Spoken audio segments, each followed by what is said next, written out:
So in English class, we have to do this project, and we're all writing a story together as one big class, and it's called The Withering, and it's supposed to be like science fiction or something like that. I don't know. But the teacher writes the first and last chapter, and then there's groups who write the other chapters, and there's 5 other chapters. So I got assigned with 3 others to chapter 5, which is the second to last chapter. And our first draft was really bad, and I decided I'm gonna read it for you. And yeah, don't die, don't laugh too hard. All right, so I was in a dark room that was very unfamiliar to me. It was kind of scary. I didn't like it at all. This first 3 sentences right there. But the lightest is me. The others are darker. And then I wrote, I heard voices. I couldn't make out what they were saying. It didn't even sound like English. Hello? I shouted. They didn't seem to hear me. They kept chanting. They chanted. I jogged towards the voices. Somebody else wrote, when I got closer, I could see them and hear them better. There were a bunch of people, some in red and some in black. The girls wore red and the boys wore black robes. The men and women who were chanting seemed to get closer to me every verse. I tried to get away, but they were too close to me. I saw in their eyes a dark black as cold as space itself. Then I wrote, I gasped. What are they? I asked myself in a hushed whisper. They stopped chanting and stared at me. And then somebody else wrote. They started to repeat, save me, save me. And then I wrote in a panicked whisper. They stepped toward me, reaching out to me, pleading, leave me alone. Then somebody else wrote, when I turned around, it had seemed that the small room had turned into a large room with a tall staircase on the other side. I ran toward it, and when I had gotten to the top, I looked down, and I saw all the thousands of eyes looking toward me, pleading, save me, save me. And I wrote, I ran into the dark. So that's like the first part. So our chapter, we were told that it was supposed to be about the main character, whose name is Michael, and he's in this room, and he sees all these figures, and he has to like run into them and see his love, whose name was, the name was Julie. That was her name. I almost said Janie, but it's Julie. And it turns out that like she's in on it or something like that. And it's got, alright, so here's the next part. This is not me. This is somebody else. I wondered why they needed to be saved. Then I seen behind them, about 5 feet or so, I seen that they were being attacked upon another tribe. That's one sentence. That's a run-on. That's a really bad sentence. I could see so many dead people from their tribe, so I jumped out of my hiding space and told them to come with me and run! Exclamation point. Then I wrote, then I hit the wall, falling down. Ow, I groaned. I hadn't seen it. It was too dark, and the wall itself was painted black. I felt the figures grab my arms and yank me up by my feet. That was me trying to get back on task. And then somebody else wrote, they pulled me into a dark spot in the wall, and when I entered it, I was alone. There was only a table and one light. The light was shining onto the table. Then I wrote, I heard 2 claps, and the room instantly lit up.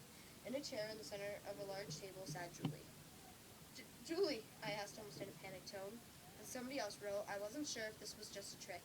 Then she stood up and walked toward me and said, and then I wrote, bet you didn't think I'd be the leader, huh, darling? What do you mean? These are my souls. I am the Withering. I tricked you and all the others here. You all killed because of me. That's what brought you here. She cut me off. Evil? I know, sweetheart. Some say I'm almost the devil, she said with a sinister giggle. And then it's over. So, there's a lot of spelling grammar, and I am like a grammar Nazi.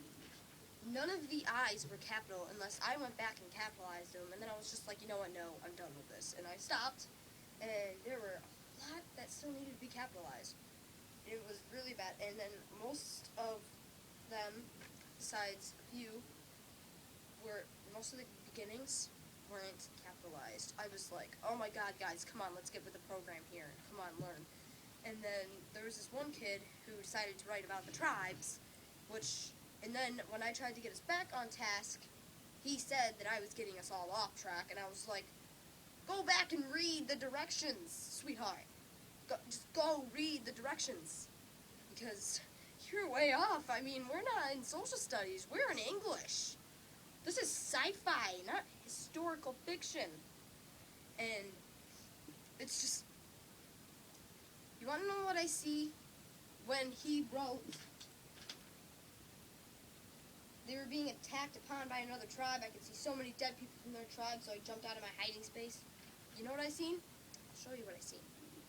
I kept wondering why I was getting so annoyed with all of them. But you know what? It's a school project. I mean, I'm bound to be paired up with things that don't go well, like the people in my group.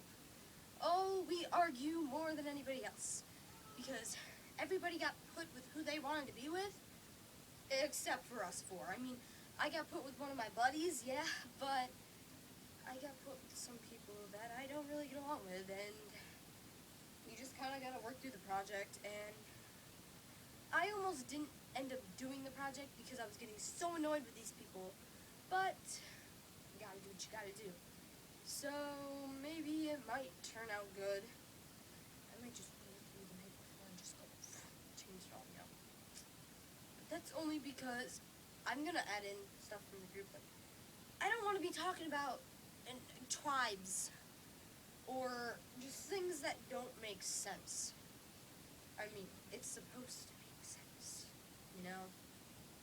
Alright, so I found the packet, and Chapter 5, Character Plot. Chapter Plot, why did I say character? Okay, Chapter Plot. Describe the ceremonial introduction of the transitioning. How many transitioners are there? Who are the acolytes? What colors do you see? Why is there a ceremony? Who was there? Is this religious or personal or something else? Try to give a mood and tone of a creepy feeling that something ominous is about to happen. Theme. All heroes should feast before the heroic sacrifice. And the plot transition is at the end of the ceremony. Michael is escorted to the withering with the other transitioners.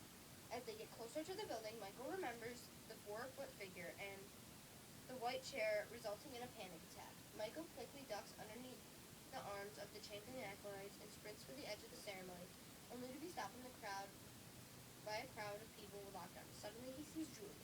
She walks up to Michael and tells him it is time. Time for the transitioning and that he shouldn't be afraid. We must all transition Michael sooner or later, she says. So that's what it's supposed to be about, and then that's supposed to be like the last sentence. And I don't know how a tribe or staircase goes with that at all. But like I said before, school projects, everybody! Woo! Just kidding, school projects stink. I mean, if I was working alone, I'd be like, done. But I'm working with other people. It makes it difficult. I'm actually pretty good at writing horror. I mean, like, I sit there on my bed, top bunk up there, and I sit there and I just write and write and write and write and write.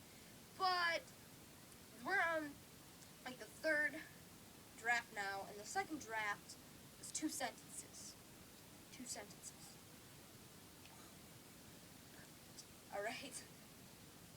Woo! I'm just so proud of us, you know? So proud of what we can accomplish in 45 minutes.